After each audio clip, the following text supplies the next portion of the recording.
आइए हम आप सभी भगवान की दिव्य पावन कथा में प्रवेश करेंगे। आज भगवान की कथा का षष्ठम दिवस। कल भगवान की पावन कथा को विश्राम दिया। भगवान श्री राघवेंद्र सरकार ने माता अहिल्या का उद्धार किया। यहीं तक तो कथा हुई थी। भगवान श्री रामचंद्र जी ने किस प्रकार मैया अहिल्या का उद्धार किया। माता अहिल्या ने भगवान की बड़ी सुंदर पावन स्तुति गाई है। परसद पद पावन शोक नसावन प्रगट भई तप पुंज सही। बड़ी सुंदर भगवान की पावन स्तुति गाई है। तब से भगवान श्री रामचंद्र जी का नाम पड़ गया पतित पावन सीताराम। जो पतित से भी पतित हो, भगवान अपनी चरण रज से उसको भी पावन बना देते हैं। आगे भगवान ने जाकर के माँ गंगा में स्नान किया। चले राम लक्ष्मण मुनि संगा, गए जहां जग पावन गंगा। भगवान को लगा, क्योंकि भगवान श्री राघवेंद्र सरकार मर्यादा पुरुषोत्तम है। राघव जी ने अपने जीवन में ऐसा कोई कार्य नहीं किया जो मर्यादा के विरुद्ध हो। तो भगवान को लगा कि मैंने एक संत की स्त्री को स्पर्श किया, वो भी अपने पैर की रज से, तो मेरे शरीर को पाप लगा है। तो पाप विनाशन माँ गंगा, क्योंकि माँ गंगा हमारे तन से किए हुए पापों को धुलती हैं। भगवान ने जाकर के गंगा में स्नान किया। किस प्रकार माँ गंगा का अवतरण हुआ इस धराधाम पर। गाध सून सब कथा सुनाई, जहि प्रकार सुरसर मही आई। विश्वामित्र जी महाराज कहते हैं, भागीरथी के द्वारा हमारी इस धरती पर माँ गंगा का प्राकट्य हुआ। आगे विश्वामित्र जी महाराज राघवेंद्र सरकार के साथ जनकपुरी की ओर प्रस्थान करते हैं। भगवान जब जनकपुरी की ओर चले हैं तो गोस्वामी जी महाराज कहते, जनकपुरी बड़ी सुंदर तरीके से सजी धजी है। जैसे ही जनकपुरी के निकट पहुंचे, सभी ने समाचार पाया कि महाराज विश्वामित्र जी का आगमन हो रहा है। जनकपुरी के लोग कैसे हैं, गोस्वामी जी ने ये भी वर्णन किया है। पुर नर नार सुभग सुच संता, धर्मशील ज्ञानी गुणवंता। जनकपुरी में जो लोग रहते हैं, बालक से लगा करके वृद्ध तक के स्वभाव का गोस्वामी जी ने वर्णन किया है कि उस जनकपुरी में रहने वाले लोगों का स्वभाव क्या है। पुर नर नार सुभग सब संता। जितने भी जनकपुरी में रहते हैं, नर नारी बालक वृद्ध, सबका स्वभाव कैसा है? बोले सबका स्वभाव संतों की तरह है। पुर नर नार सुभग सुच संता, धर्मशील ज्ञानी गुणवंता। एक एक प्राणी ज्ञानी है, क्योंकि माता जानकी भक्ति का अवतार है। और जहाँ भक्ति का प्राकट्य होगा, वहां का तो एक एक प्राणी गुणवान ही होगा। गोस्वामी जी महाराज कहते हैं, जब माता जानकी जी का विवाह यानी धनुष यज्ञ का जो अनुष्ठान महाराज जनक जी ने किया, तो जनकपुरी किस तरीके से सजी धजी है। बन ही न बरनत नगर निकाय, गोस्वामी जी कहते नगर इतनी सुंदर तरीके से सजा धजा है कि गोस्वामी जी कहते हैं वर्णन करते नहीं बन रहा है कि जनकपुरी की शोभा का मैं किस प्रकार वर्णन करूं। लिखा है गोस्वामी जी ने कि बनहि नवर नत नगर निकाय। हाँ बनहि नवर नत नगर बनहि नवर नत नगर निकाय। बनहि नवर नत नगर ओ बनहि नवर नत नगर निकाय। बनहि नवर नत नगर निकाय। ओ नगर निकाई जहाँ जाए मन तहाँ लुभाए।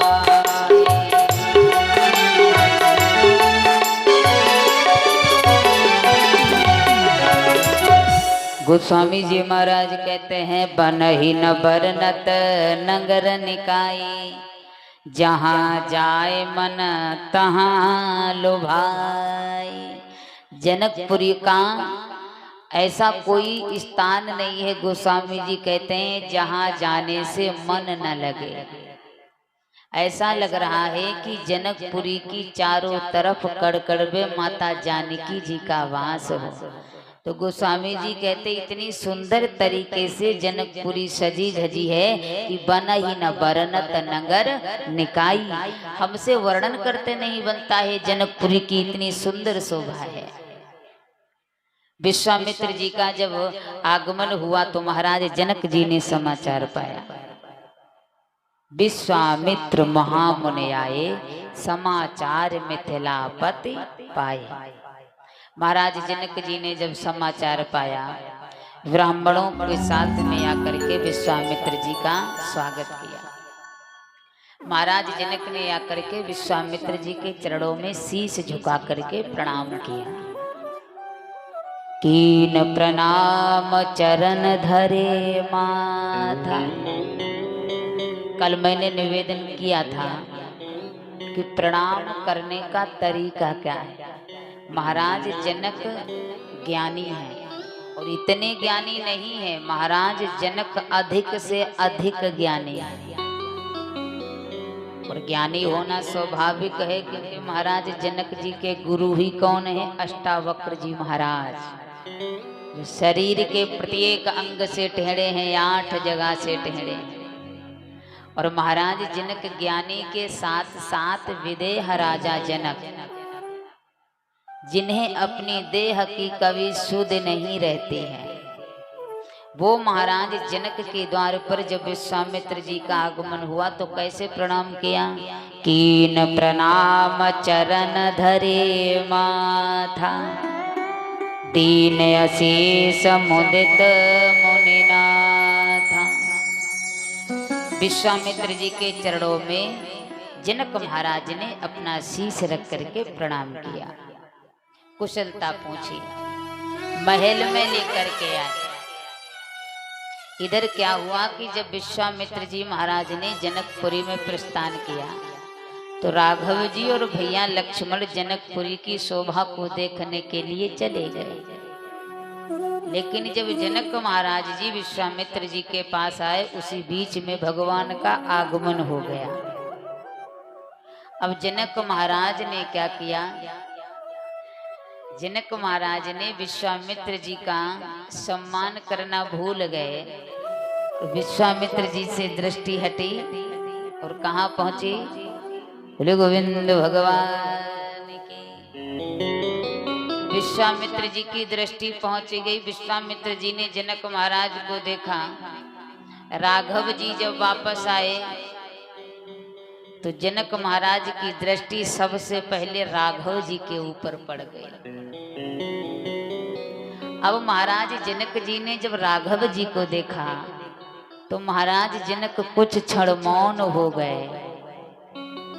विचार किया कि मैंने अपने जीवन में इतनी सुंदर मूर्ति का कभी दर्शन नहीं किया।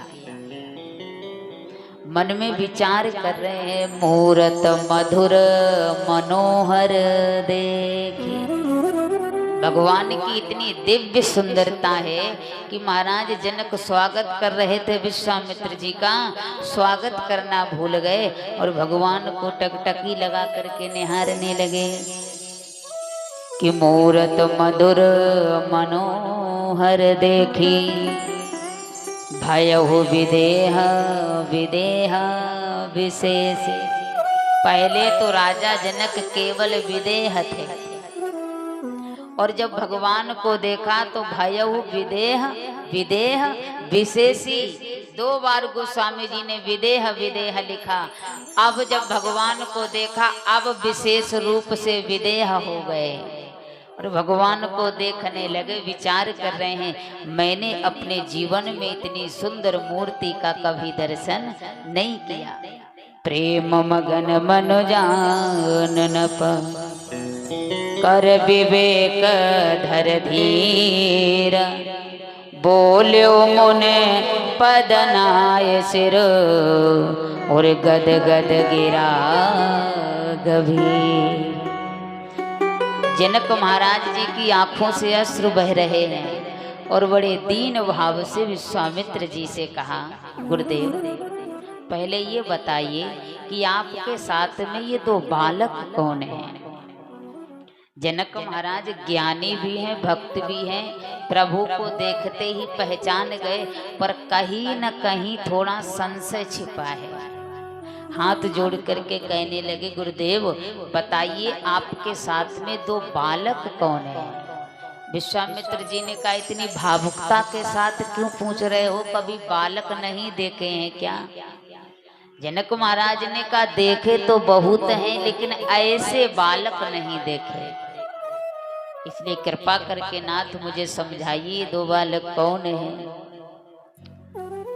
हाथ जोड़ करके जनक महाराज ने जब विश्वामित्र जी से पूछा कि काया हो नाथ सो डर 2 बालक, नाथ सो डर 2 बालक, काया हो नाथ सो डर 2 बालक, नाथ सो डर 2 बालक, ओ काया हो नाथ सो डर 2 बालक, नाथ सो डर 2 बालक, मुने कोल तिलक की नप कोल बालक, मुनि कुल बालक और नभ बालक, ओ मुने कोल तिलक की नप कोल बालक, हो मुनि कुल तिलक की सब कुल बालक। महाराज जनक जी ने विश्वामित्र जी से कहा, कयहु नाथ सुंदर 2 बालक। हे नाथ पहले ये बताइए कि कयहु नाथ सुंदर 2 बालक, मुन कुल तिलक की नप कुल पालक।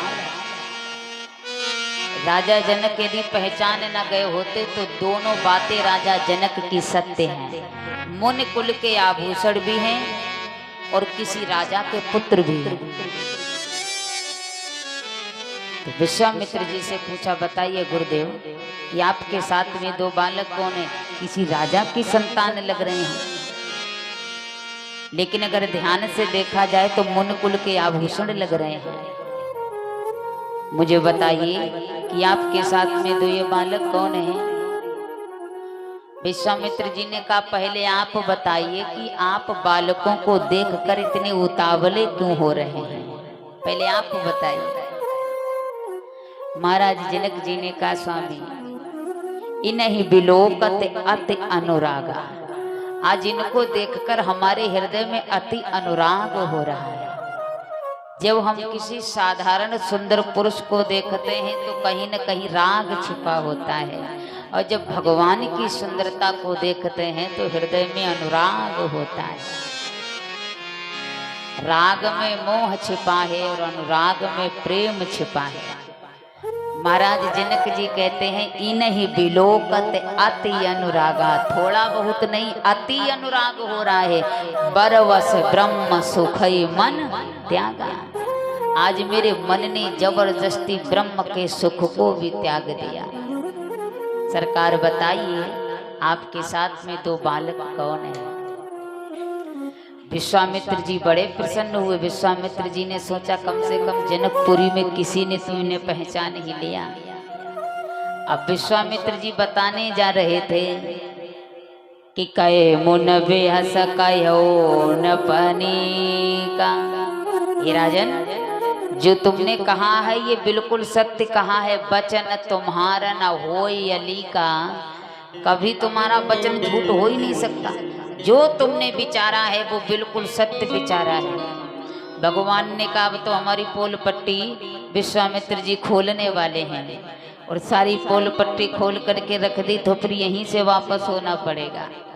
भगवान ने इशारा किया गुरुदेव जितना ये कह रहे हैं उतने में ही रहने दीजिए। अभी ये संशय में जी रहे हैं कि हम राजा के पुत्र हैं, मुन कुल के आभूषण हैं, तो ऐसा करो राजा के पुत्र ही रहने दो, मुन कुल के आभूषण मत बताइए। भगवान ने मुस्कुरा करके संकेत किया। गुरुदेव ने तिरछी नजर से देखा और भगवान के मुस्कुराने के पीछे कारण समझ गए, और तुरंत विश्वामित्र जी ने अपनी बात को बदल दिया कि ये प्रिय सवही जहाँ लग प्राणी, मन मोह से काहि राम सुनवाई। ये प्रिय सवही जहाँ लग प्राणी, मन मोह से काहि राम सुनवाई।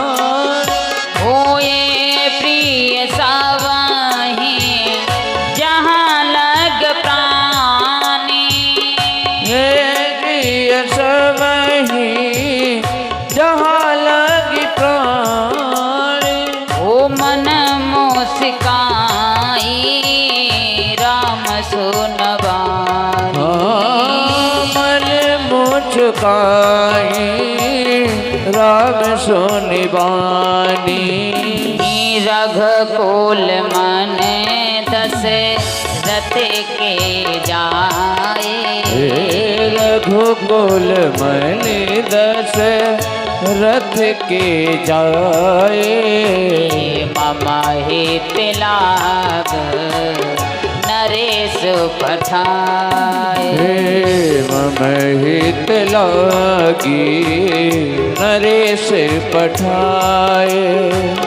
मम हित लागी नरेश पठाए। विश्वामित्र जी ने जब भगवान की मुस्कुराहट का कारण जाना तो विश्वामित्र जी ने कहा कि अब तो आधी बात बता चुके हैं। तब तक तुरंत विश्वामित्र जी ने बात को पलट दिया। कहा राजन तुम बिल्कुल सत्य कह रहे हो। तुमने अभी अभी कहा है मुन कुल के आभूषण राजा के पुत्र, तो आपने ठीक पहचाना है। हमारे जो अयोध्या के राजा जो महाराज दशरथ है ना, उनके बड़े पुत्र राम और छोटे पुत्र लक्ष्मण। रघुकुल मन दशरथ के जाए, मम हित लाग नरेश पठाए। उन राजा दशरथ ने हमारे हित के लिए राघव जी को और लक्ष्मण जी को भेजा है। जनक महाराज ने कहा सरकार एक बात बताइए, इतने छोटे से पुत्रों ने आप जैसे परम संत का कौन सा हित कर दिया? विश्वामित्र जी ने कहा ये देखने में छोटे हैं पर उतने ही खोटे भी हैं। कहा क्यों? बोले इनके अंदर बल बहुत है, आज तक मैंने इतने बलवान बालकों को नहीं देखा। जनक महाराज ने कहा तो बताइए तो सही, आपका हित कौन सा कर दिया? बोले राम लखन दो बंधु वर रूप शील बलधाम, मख राख्यो सब साख जग, जीते असुर संग्राम। इन्होंने हमारे यज्ञ की रक्षा की। अरे महाराज जनक, वक्सर में मैं प्रतिदिन यज्ञ करता था, लेकिन आप तो जानते हो हमारे वक्सर में पूरा का पूरा निशाचरों का समूह रहता है। ये जो बड़े वाले हैं ना, जब मैं यज्ञ करता था तो मारीच स्वभाव बाधा डाल देते थे। तो इन्हीं बड़े राघव जी ने मारीच को उसी यज्ञ में बिना फरका बाण मारा तो 100 योजन दूर लंका के पार जा करके गिरा, लंका में गिरा। और ये जो छोटे हैं ना, इन्होंने स्वभाव को मार दिया। अब महाराज जनक जी ने सोचा कि विश्वामित्र जी कह रहे हैं ये राजा के पुत्र हैं, और राजा के पुत्र जो ठीक से धनुष नहीं चलाना जानता होगा, वो बिना फरका बाण चला करके मारीच जैसे योद्धा को कैसे फेंक सकता है?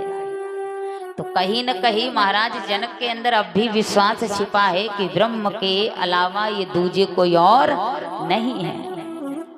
मन ही मन प्रार्थना की, हे विधाता, अगर वास्तविक में ये इतने बलवान हैं तो हमारे यहाँ बड़े बड़े योद्धा का पदार्पण होगा, और ये विधाता ये वास्तविक में इतने बड़े योद्धा हैं तो हमारे दरबार में रखे हुए धनुष पर यही प्रतिज्ञा चढ़ाएं, और जब इनका संबंध हमारी जनकपुरी से जुड़ जाएगा तो हमारी जनकपुरी में ये आते जाते रहेंगे।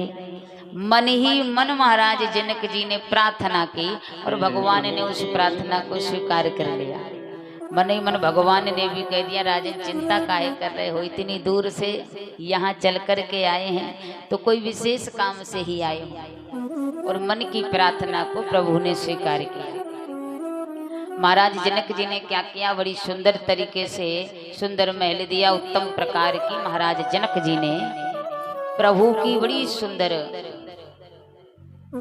सुंदर तरीके से रहने की व्यवस्था की, भोजन इत्यादि कराया। महाराज जनक वहां से विदा लेकर के गए। इधर लक्ष्मण जी महल के अंदर बैठे हैं, तो लक्ष्मण जी के अंदर बड़ी लालसा लगी है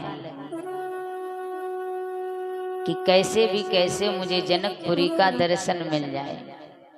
लेकिन लक्ष्मण जी भय के कारण भगवान से कुछ कह नहीं पा रहे हैं कि अगर कहेंगे तो कहीं प्रभु लेकर के ना जाए। तो अकेले बैठे बैठे सोच रहे हैं, और हृदय में बड़ी लालसा है कि लखन हृदय लालसा विशेष,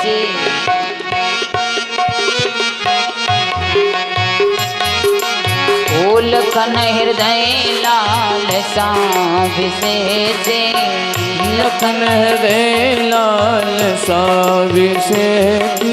हो जाई जनकपुर आई देखी, जाई जनकपुर आई देखी।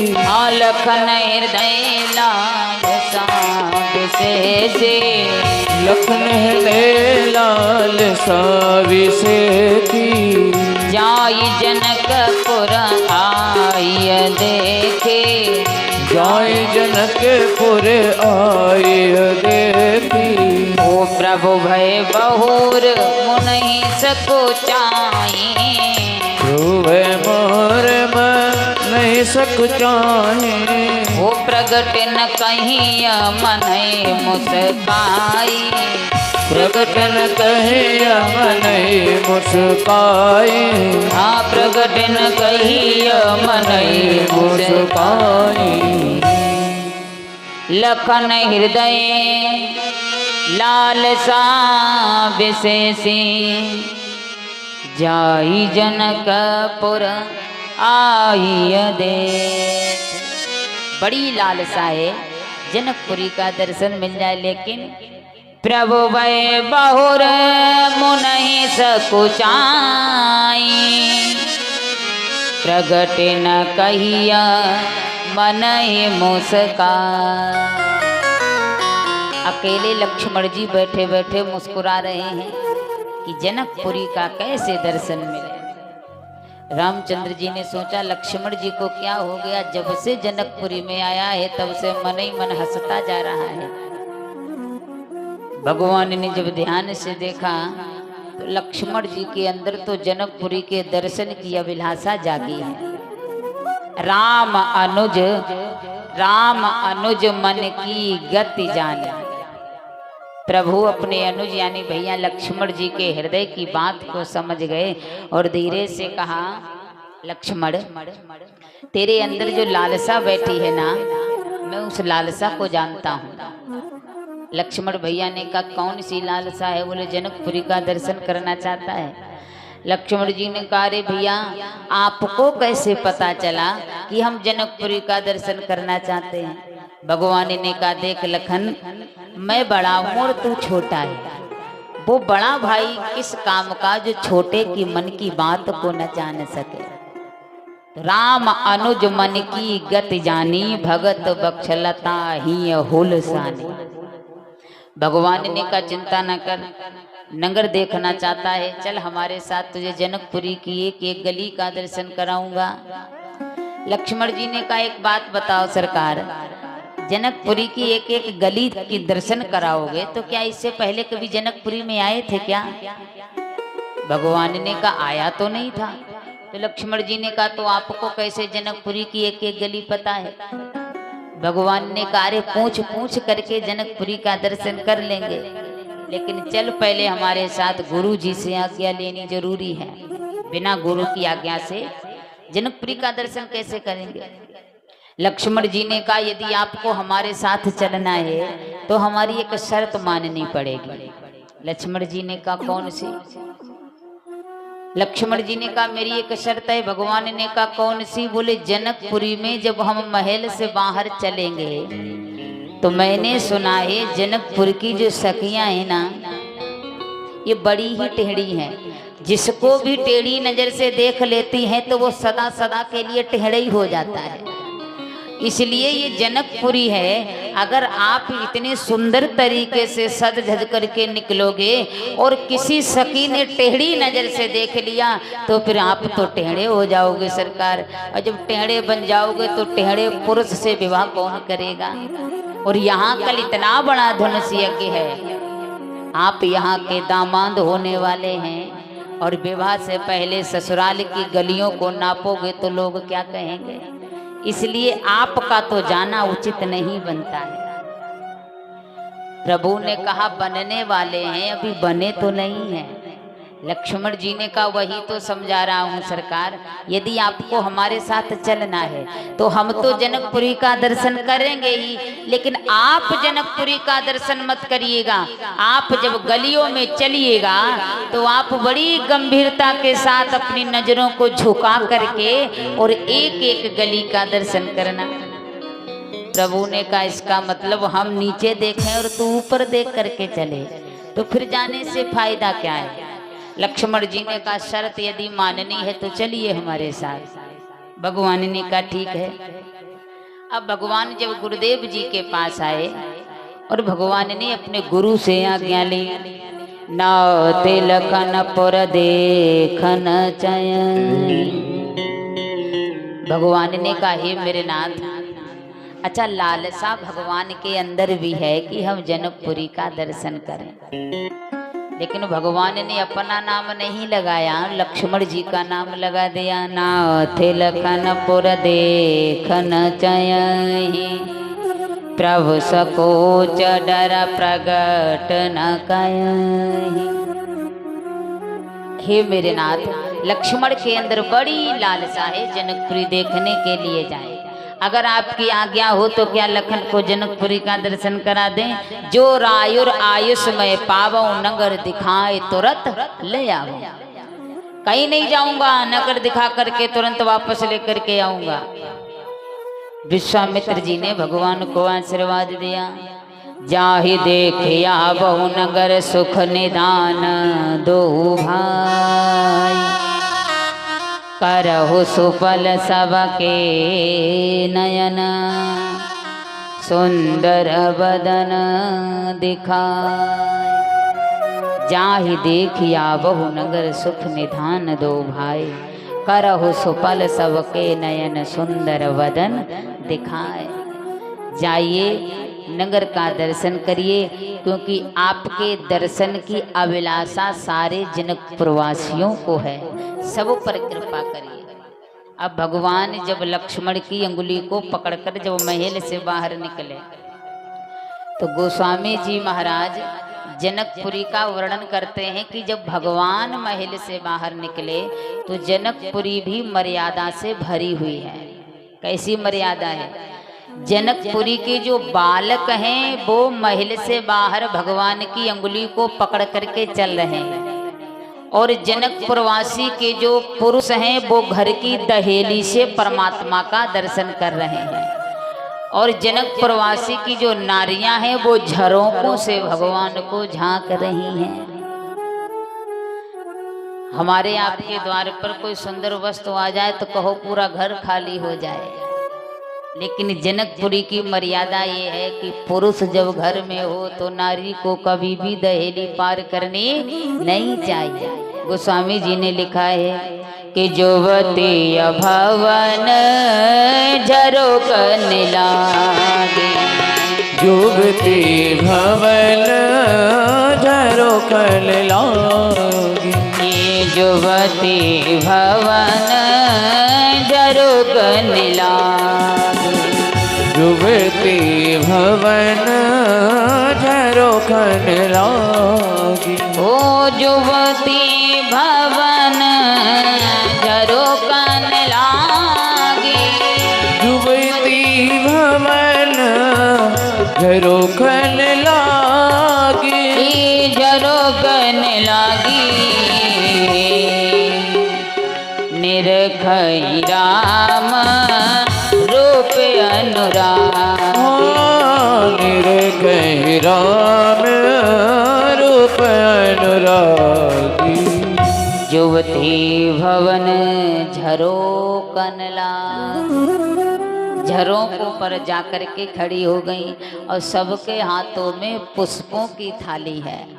जब झरोकों पर जाकर खड़ी हुई तो लक्ष्मण जी ने तो पहले ही समझा दिया था कि चाहे कोई जितना सुंदर आ जाए नजर मत उठाइएगा। अब भगवान बेचारे सीधे साधे, भगवान दृष्टि झुका करके चल रहे हैं, लक्ष्मण जी खूब दर्शन कर रहे हैं। अब झरोकों पर जो सखियां हैं विचार कर रही हैं कि परमात्मा हमारी ओर देख क्यों नहीं रहे हैं। ये छोटा वाला तो बड़ा इधर उधर झांक रहा है, लेकिन बड़े वाले तो बड़े सीधे हैं। दूसरी सखी कहने लगी, लगता है ये इतने सीधे हैं, हमारी ओर जब देखेंगे नहीं तो झरोकों पर आने से फायदा क्या है। तीसरी सखी कहने लगी, चिंता न करो, जो हाथ में पुष्प है ना, जब इनकी ओर गिरेंगे तो शीश अवश्य उठाएंगे। सभी ने मिलकर के जब थाली से पुष्प उठा करके जब भगवान को चढ़ाने का प्रयास किया, जैसे पुष्प भगवान के लगा तो लक्ष्मण जी ने लगने ही नहीं दिया कि अगर पुष्प लगेगा तो झांकेंगे। तो जैसे पुष्प फेंके लक्ष्मण भैया ने दोनों हाथों से गेंद की तरह फूलों को उठा लिया। अब जब फूल लगे तो भगवान देखे, फूल लगे ही नहीं, भगवान चलते चले जा रहे हैं। सखियों ने कहा, अरे लखनलाल काहे को इतना सता रहे हो, अपने प्रभु से कह दो एक बार देख ले तो हमारा भी जीवन धन्य हो जाए। लक्ष्मण जी ने कहा, नहीं देखने देंगे, शुभ तब टेढ़ी सखियां हो, हमारे भैया को यदि नजर लग गई तो यहाँ से अयोध्या वापस जाने वाले नहीं हैं। हम है ना, आप हमको देखिए। बोले आपको देखने से उद्धार नहीं होगा, जो ये बड़े वाले हैं यही हमारा उद्धार कर सकते हैं। लक्ष्मण जी ने कहा, तो फिर ऐसे झांकते रहो, हमारे स्थान सरकार तुमको झांकने वाले नहीं हैं। अब झरोकों पर जो सखियां हैं, भगवान ने जब नहीं देखा तो झरोकों से सखियां भगवान से प्रार्थना कर रही हैं, हे राघव जी, अयोध्या से चल करके हमारे मिथिला नगरी में अपने चरण कोमल रखे हैं, तो आप इतनी कृपा कर दो कि हमारे समस्त जनक प्रवासियों का जीवन कृतार्थ हो जाए।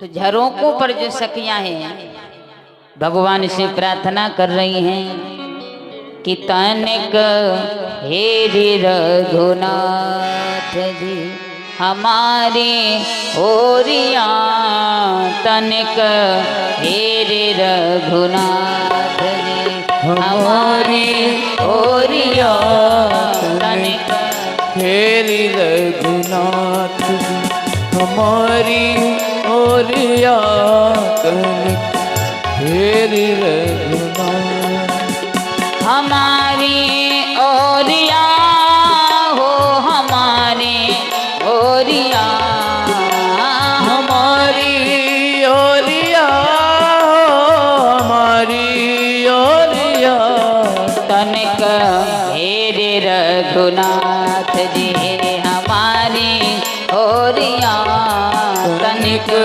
हेरि रघुनाथ जी।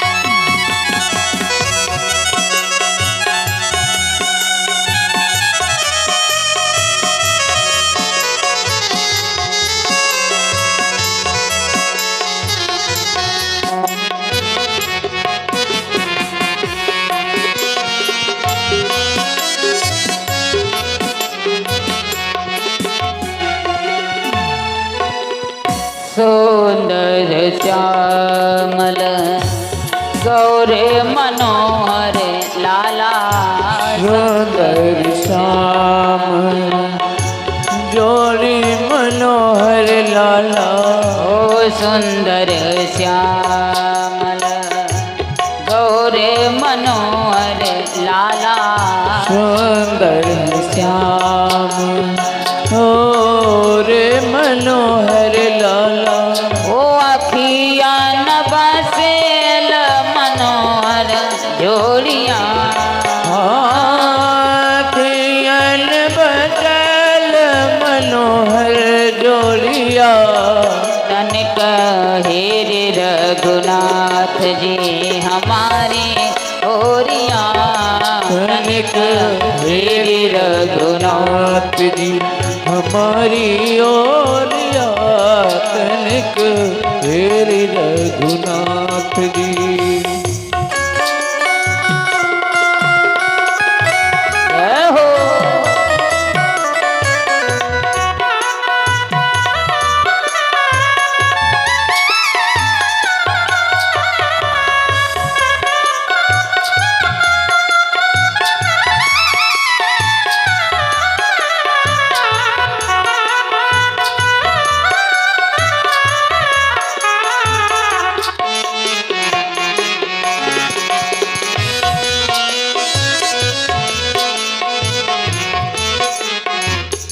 और एक सखी भगवान से कहती है कि हे लाला, जब अयोध्या से चल करके हमारी नगर तक आ गए हो, हमारी नगरी मिथिला में आ गए हो, तो एक बार कृपा रूपी दृष्टि डाल दोगे तो कुछ घटेगा नहीं।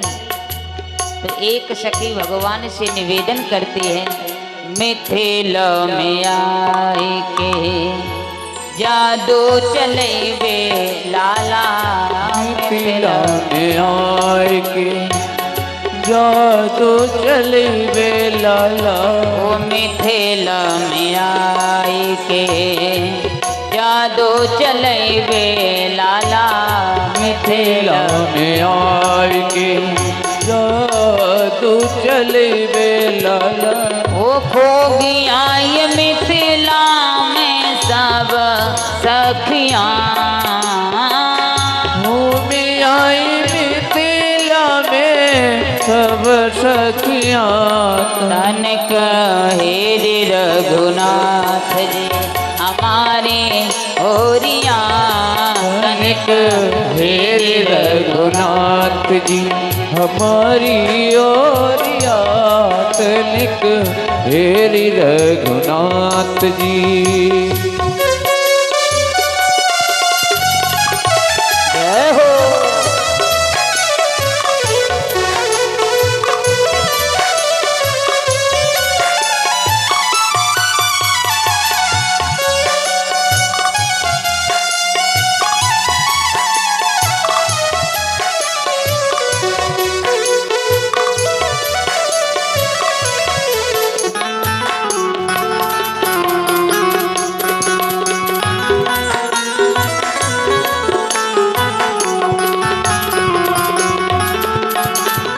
नयन चलाई के मधुर मुस्काई के लाला, नयन चलाय के मधुर मुस्काई के लाला। ओ नयन चलाई के मधुर मुस्काई के लाला, नयन चलाय के मधुर मुस्काई के लाला। देखे तनिक तो हमारे ओरिया, लाला देखे तनिक तू हमारी ओरिया। तनिक हेरी रघुनाथ जी हमारे ओरिया, तनिक हेरी रघुनाथ जी हमारी ओरिया तनिक हेरी रघुनाथ जी। हमारी ओरिया हो, हमारी ओरिया हो हमारी ओरिया, हमारी ओरिया तनिक हेरी रघुनाथ जी। हमारी ओरिया तनिक हेरी रघुनाथ जी। हमारी ओरिया तनिक हेरी रघुनाथ जी। हमारी ओरिया तनिक हेरी रघुनाथ जी। हमारी ओरिया तनिक हेरी रघुनाथ जी। बोलिए राजा राघवेंद्र सरकार की जय हो। झरोकों से सखियां भगवान से कहती हैं, हे लाला तन के हेरी रघुनाथ जी हमारी ओरिया। अगर आप हमारी ओर देख लें तो फिर मुझे किसी बात की चिंता नहीं है। इतना कह करके जब भगवान ने नहीं देखा तो समस्त सखियां झरोकों से रोने लगी। और जब सखियों ने रोना प्रारंभ किया, लक्ष्मण जी की नजर पहुंची। लक्ष्मण ने कहा, रे राम राम, ये तो बहुत बड़ी भूल हो गई। ये तो हमारे प्रभु के दर्शन के लिए इतनी प्रवाहित हैं, रोने लगी हैं। लक्ष्मण जी ने कहा, भैया हमसे तो बहुत बड़ा पाप हो गया। भगवान ने कहा, क्या हुआ? बोले, जरा दृष्टि उठा करके देखिए, हमें तो कोई देखना ही नहीं चाहता। ये सब के सब आपके ऊपर ही लालायित हैं, जरा प्रभु इन पर कृपा कर दीजिए। और भगवान ने जैसी तिरछी नजर जनक प्रवासियों के ऊपर डाली। आज जनक प्रवासियों के समस्त सखियां बालक वृद्धों पर भगवान ने अपनी विशेष कृपा की। सभी ने भगवान की जय जयकार लगाई। बोलिए राम लला सरकार की। जिस गली में भगवान जाते हैं उस गली में इत्र की तरह भगवान महक जाते हैं। और जो भी जानता है अयोध्या के नरेश दशरथ के पुत्र विश्वामित्र जी के साथ जिनका आगमन हुआ है, आज वो अपने भाई के साथ हमारी जनकपुरी की हर एक गलियों में भ्रमण कर रहे हैं। तो जो भी इस समाचार को पाता है वो अपने गृह कार्यों को विश्राम दे करके और घर की दहेली पर आकर के खड़ा हो जाता है। गोस्वामी जी ने भगवान की शोभा का बड़ा सुंदर वर्णन किया है। जनकपुरी का दर्शन किया, तद उपरांत भगवान लक्ष्मण जी के साथ अपने गुरुदेव जी के पास आए। जब भगवान गुरुदेव जी के पास आए, भगवान ने आकर के संध्या वंदन किया। ने स प्रवेश मुनयायुष दीना, सवही संध्या वंदन कीना। भगवान ने आकर के संध्या वंदन किया। तद उपरांत गुरुदेव जब शयन करने के लिए निकले तो भगवान की मर्यादा देखिए कि जब भगवान शयन करने चले तो भगवान अपने गुरुदेव के चरणों को दबा रहे हैं। जब गुरुदेव सो गए तो लखनलाल अपने भाई राम जी के चरणों को दबा रहे हैं। और जब राम जी सो गए तब लक्ष्मण भैया ने शयन किया। प्रारंभ में उठने का समय क्या हुआ, जो सबसे पहले सोए वो सबसे पहले बाद जागे, और जो सबसे बाद में सोए वो सबसे पहले जागे। सबसे पहले लक्ष्मण भैया, उसके बाद भगवान, उसके बाद गुरुदेव जागे। स्नान इत्यादि करके बैठे। भगवान ने विचार किया हमारे गुरुदेव को पूजा के लिए पुष्प चाहिए। समय जान गुरुआयुष पाई, लेन प्रसून चले दो भाई। समय जान करके भगवान ने कहा गुरुदेव आपकी पूजा के लिए पुष्प चाहिए। यदि आपकी आज्ञा हो तो पास में बड़ी सुंदर पुष्प वाटिका है, जाकर के आपकी पूजा के लिए 2-4 पुष्प लेकर के आ रहे हैं। तो गुरुदेव जी ने आज्ञा दी। अब भगवान जब पुष्प वाटिका में आए, हमारी